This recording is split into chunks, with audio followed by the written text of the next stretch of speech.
দেবে 3 নাম্বার। এভাবে উঁচু করার সময় ওই হাত ধন কবার চাচা ছাড়া কেউ বলে সব মালগুলো বোবা হয়েছে।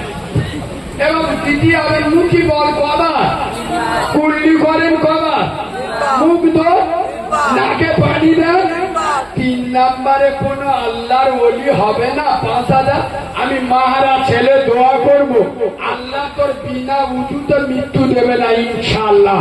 আল্লাহ তোর উঁচু অবস্থায় পবিত্র হালতে মৃত্যু দেবে। বলেন না আল্লাহুম্মা আমিন। আর একজন 5000 এত বড় মজমায় আর একজন 5000 টাকা। চুপ করো গো খুকুমনি, সদাই কেন কাঁদো, আল্লাহ নামের তাবিজ করে ওলাই তোমায় দেব। মক্কা থেকে আনবো গিয়ে ফরমা পাতার শাড়ি, পরিয়ে দেবো খুকু